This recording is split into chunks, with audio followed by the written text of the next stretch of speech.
안녕하세요. 저는 춘천 한마음교회에 다니는 김현우입니다. 저는 굉장히 혼미한 사람이었는데요. 생각과 감정이라는 철저한 저만의 세계에 갇혀 복음을 받지 못했기 때문입니다. 성경에서도 이런 사람을 보고 혼미하다고 하더라고요. 그러나 부활하신 예수님을 만나고 그분이 저의 주인된 후로는 제 안에 갇혀있던 혼미한 삶에서 벗어나 하나님께서 원하시는 복음 증거의 사명을 감당하는 사명자로 세워진 걸 이 시간 말씀드리고자 합니다. 저는 생각이 굉장히 복잡하고 혼미했었는데요. 제가 그렇게 된 이유는 제 어린 시절을 시골에서 보내게 되면서부터였어요. 제가 7살이 되던 해 부모님께서는 강원도 원주에서도 아주 변두리에 있는 시골 마을로 이사를 가게 되었는데요. 제가 이사할 집에 처음 갔을 때 저희 집 반경 1km 안에는 사람이 살지 않았어요. 그러다 보니 당연히 물도 없고 전기도 없고 가스도 없고 심지어 길도 없는 마치 무인도와 같은 곳에 정착하게 되었습니다. 이런 곳에서 산다고 하니까 저는 눈앞이 깜깜했는데요. 아무리 둘러봐도 놀만한 게 보이지 않았기 때문이었어요. 어린이들에게 노는 건 생명이잖아요. 이 생명 같은 놀이를 하지 못한다면 저는 꿈도 희망도 없이 낙심과 좌절에 빠질 것만 같았어요. 그래서 저는 강한 의지를 가지고 혼자 노는 법을 터득하기 시작했는데요. 그것이 바로 공상이었습니다. 이 공상이 제 머리를 복잡하게 할 줄은 꿈에도 몰랐는데요. 저는 만화책이나 TV에서 멋진 장면들을 보면 그걸로 공상을 하기 시작했습니다. 제가 그 만화 속 주인공이 되는 것을 상상하며 상과들을 막 뛰어다녔는데요. 공상은 하면 할수록 너무나 재밌었어요. 저는 슈퍼 히어로가 되었고 적들이 제게 주먹을 날리면 저는 손가락 하나로 탁탁 쳐냈고요. 또 제가 손가락 한번 탁 튕기면 적들은 순식간에 으악 하며 하나둘 그 자리에 쓰러지는 거예요. 그렇게 제가 지구를 구하고 사람들의 환호를 받는 상상을 하는데 정말 세상을 다 가진 것 같았어요. 그렇게 저는 공상에 점점 빠져들어가게 되었는데요. 어느 정도로 빠져들었냐면 저는 공상을 하기 위해 별도의 노트까지 만들었습니다. 일명 공상 노트였죠. 거기엔 장르별로 스포츠, 자동차, 동물, 삼국지, 만화, 캐릭터 등을 그려놓았었고 그날 입맛에 맞게 그걸로 공상을 했습니다. 오늘 야구가 좀 땡긴다 싶으면 스포츠 분야의 야구 선수 그림이 그려져 있는 것을 딱 펴고 하면서 묵상을 하는 겁니다. 그러면 저는 어느새 그 그림의 선수가 되어 마운드에 서게 되고 그때부터 또 스토리를 짜면서 공상을 했습니다. 이런 식으로 한 분야로 공상을 하다 또 다른 분야로 넘어가고 그렇게 하니까 24시간 365일을 공상을 할 수 있었어요. 심지어 공상은 움직이지 않아도 되니까 자면서도 공상을 하다 잠들었습니다. 근데 이렇게 공상을 많이 하다 보니까 문제가 생기기 시작하더라고요. 처음엔 제가 하고 싶어서 머리로 스토리를 짜고 공상을 했는데 나중엔 제 의지와 상관없이 어떤 생각이 들어오고 거기에 쑥 빠져들어가는 거예요. 그러다 보니 생활에도 지장을 많이 받게 되는데요. 평소에 사람들과 대화를 하다가 어떤 생각이 하나 들어오면 거기에 꼬리를 물고 또 꼬리를 물어서 이 머리가 엄청 복잡해지는 거예요. 사람들은 그런 저를 보며 멍하다고 말하기도 했습니다. 그렇게 복잡해지기 시작한 머리는 중고등학교를 거치면서 더욱 심해졌는데요. 고등학교 때는 어떤 문제가 생기면 그걸 생각하다가 머리가 복잡해져서 결국 결론을 못 낸 적이 많았어요. 예를 들면 선후배 간의 질서를 잡아야 하는데 그냥 지적해주면 되는 걸 혼자 제가 왜 그랬지? 혹시 우리한테 문제가 있는 거 아닐까? 아니야, 선생님들한테 문제가 있는 것 같아. 그럼 선생님들을 뽑은 이사장님이 문제네 하면서 엉뚱한 길로 빠졌습니다. 하지만 겉에서 볼 때 멀쩡해 보였죠. 그냥 인상 쓰고 앉아있으니까 사람들은 저를 생각이 깊은 아이로 봐주었어요. 사실 생각이 깊긴 깊었는데 너무 깊어서 지하로 파고 들어가 있었죠. 그렇게 복잡한 생각 가운데 저는 철저한 저만의 세계에 갇히고 있었습니다. 그러다 춘천에 있는 강원대학교에 입학하게 되면서 저는 한마음교회에서 운영하는 기숙사에 들어가게 되었는데요. 기숙사에 들어간 첫날 저는 기숙사에 짐을 놓자마자 형들한테 인사도 안 하고 근처에 살던 후배를 만나러 가버렸어요. 사실 형들한텐 별 관심이 없었거든요. 그렇게 개념도 없고 자기밖에 모르는 저였지만 형들은 친절하게 대해주시더라고요. 그러면서 형들이 제게 복음에 대해 알려주기 시작했는데요. 사실 이 복음이란 말은 많이 들어봤지만 뭘 의미하는지 몰랐습니다. 근데 이 복음이란 게 예수님이 우리 죄를 위해 죽으시고 3일 만에 다시 살아나셨다는 거예요. 특히 이 부활은 예수님이 하나님이란 증거고 또 역사적인 사실이라는데 저는 이 말씀을 들을 때마다 이 머리가 너무 복잡하고 또 항상 감정적으로 말씀을 받았던 터라 이 부활이라는 사건이 별 감동이 안 오니까 믿을 수가 없겠더라고요.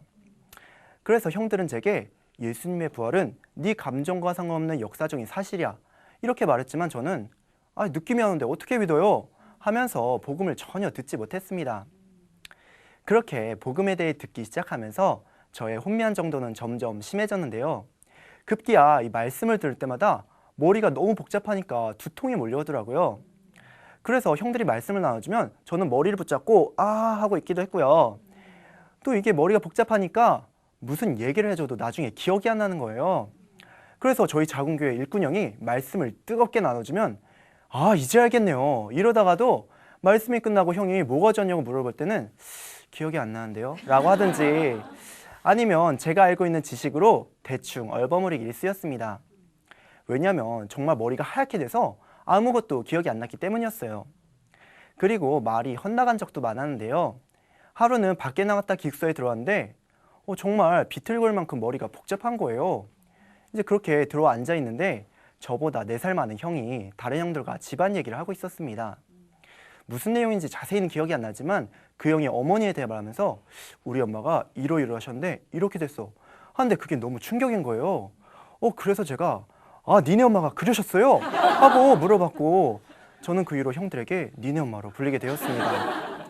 이 머리가 너무 복잡하니까 생각하지도 않은 말이 막 나가더라고요. 그렇게 혼미함을 극도로 달리던 어느 날 저에게 이젠 이런 생각까지 들어왔습니다. 예수님의 부활이 역사라는데 역사가 거짓이면 어떡하지?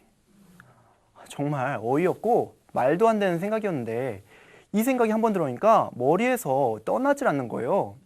그러다 보니 저는 이 혼미한 생각에 완전히 빨려들었고 그때부터 예수님의 부활을 더 믿을 수가 없겠더라고요. 제 신앙은 완전히 패닉 상태가 되었습니다.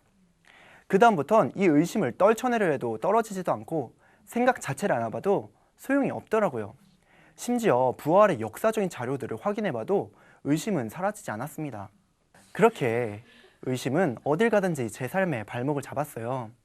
좋아질만 하며 의심에 무너지고 좋아지면 또 무너지는 것을 거의 4년 동안 반복했습니다. 그렇게 신앙생활을 하던 어느 날 저에게 이젠 이 의심이 감당할 수 없게 들어오는 거예요. 또다시 무너지는 저를 보면서 속으로 생각했습니다. 내가 죽을 때까지 이 의심하고 싸워야 되나?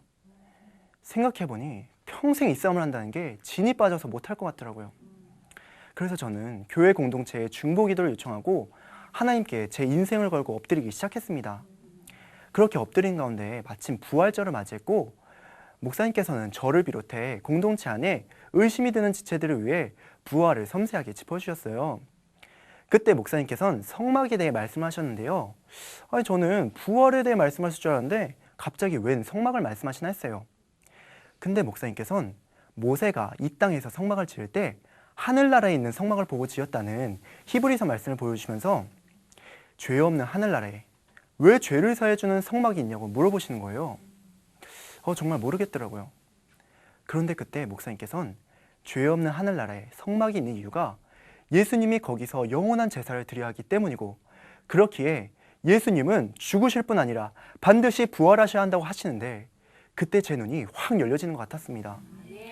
저는 부활을 한 번도 하나님의 입장에서 본 적이 없었는데 하나님의 입장에서 부활을 보니까 이건 반드시 일어나야 하는 사건이더라고요. 그렇지 않으면 온 인류가 죄사함을 받을 수 없거든요. 온 인류의 죄사함을 위해선 예수님이 반드시 부활하셔야 한다는 게 하나님의 입장에서 보여지는 순간 예수님은 정말 부활하셔야 되는 거구나. 부활하셔야만 하는 거구나 하는 생각이 들었습니다. 예수님이 십자가에서 죽고 끝날 수가 없는 거더라고요. 만약 예수님이 부활하지 않았다면 예수님은 영원한 제사를 드릴 수 없는 거고 그러면 고린도전서 15장 17절 말씀같이 온 인류는 죄 가운데 거해야 하는 거더라고요. 그러면서 생각이 되었습니다. 예수님의 부활은 이렇게 하나님이 보실 때에도 반드시 이루어져야 하지만 성경적으로 역사적으로도 확실한 증거가 있는데 왜 의심이 되고 혼미되었을까 하고 말입니다. 그렇게 고민하는 가운데 성령께서는 제 관점이 잘못되었다는 것을 깨닫게 해주셨어요.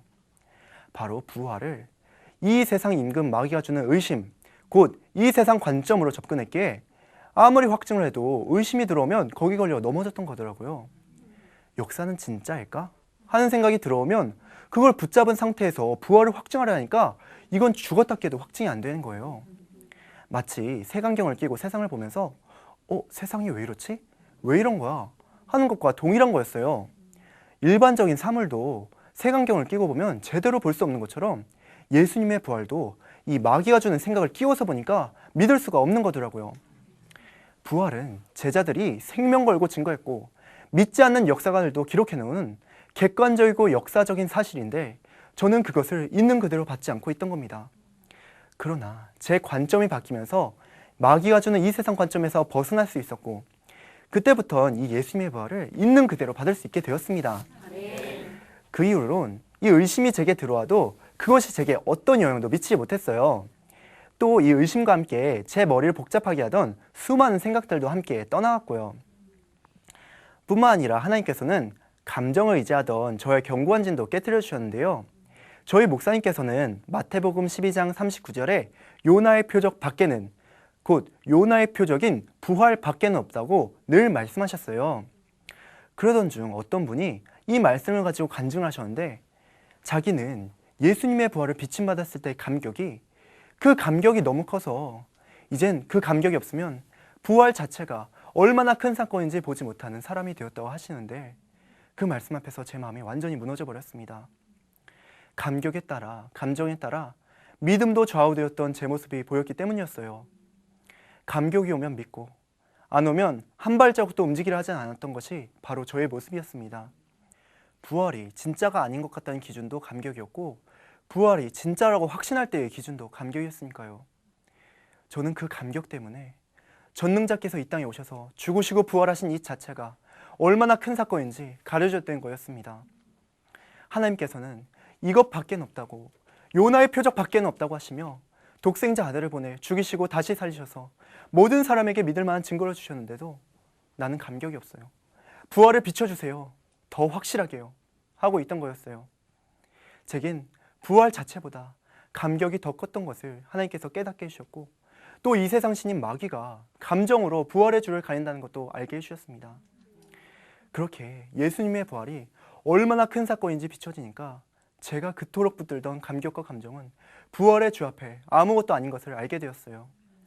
그 감격, 감정이 뭐라고 전능자께서 보여주신 부활의 표적 하나로는 만족하지 못하던 제 모습이 보여지는데 너무나 회개가 되었습니다. 그러면서 하나님께서 이렇게 물으시는 것 같았어요. 도대체 뭐가 더 필요하니? 어떻게 더 해줘야 네 믿음이 확실해질 것 같니? 이 물음 앞에 눈물이 쏟아졌습니다. 예배 시간이건 말건 회개가 되는데 주님 다시는 당신이 이 땅에 오셔서 죽으시고 부활하신 이것보다 다른 것을 더 붙들지 않겠습니다. 당신이 오셔서 제게 확실한 증거를 주셨고 또 저의 주인이 되어주셨는데 감정 하나에 이 모든 것을 물거품을 만들지 않겠습니다. 라는 고백이 되었어요. 그러고 나니 그제서야 목사님께서 왜 그토록 요나의 표적 밖에는 없다고 하셨는지 알 것 같았습니다.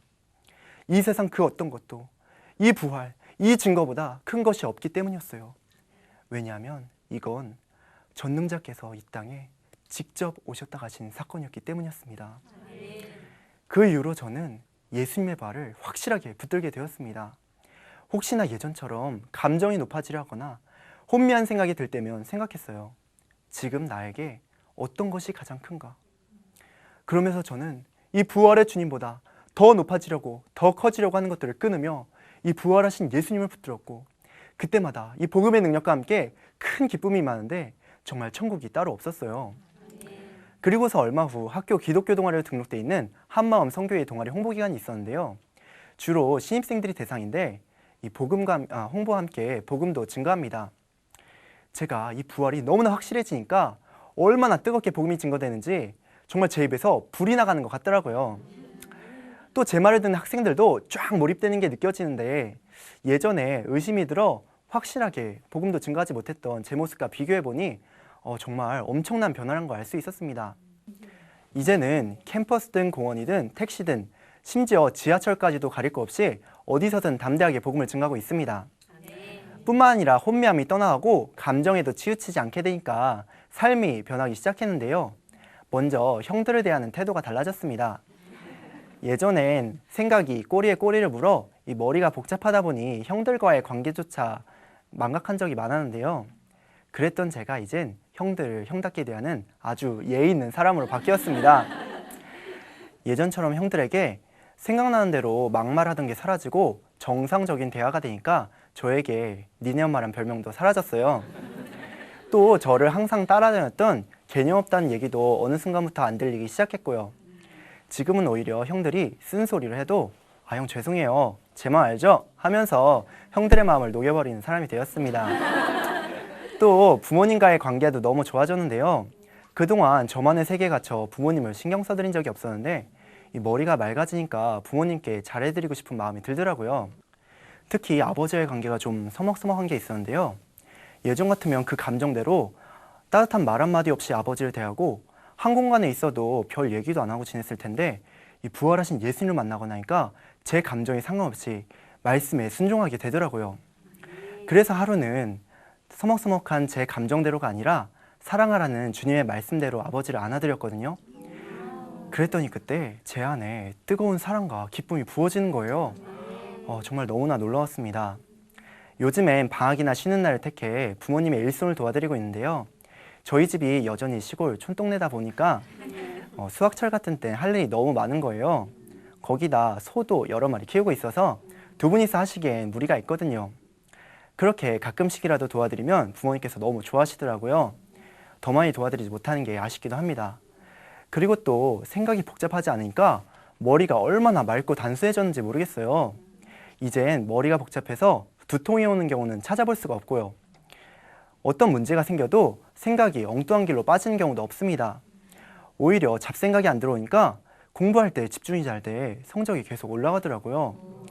뿐만 아니라 머리가 맑아서 이 판단 결정하는 게 쉬워지니까 지난 학기 땐 동아리 회장을 맡아 여러 가지 행사를 계획하고 또 성공적으로 진행하기도 했습니다.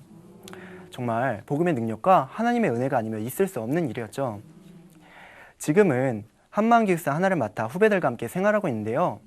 정말 목사님께서 제가 변하면 우리 교회는 다 변할 수 있습니다. 이렇게 말씀하실 만큼 혼미했던 제가 이 기숙사 일꾼까지 맡고 있다니 가끔은 저 스스로도 이런 사실에 놀라곤 합니다. 저는 누군가를 말씀으로 인도해 줄 수 있는 사람이 아니었거든요.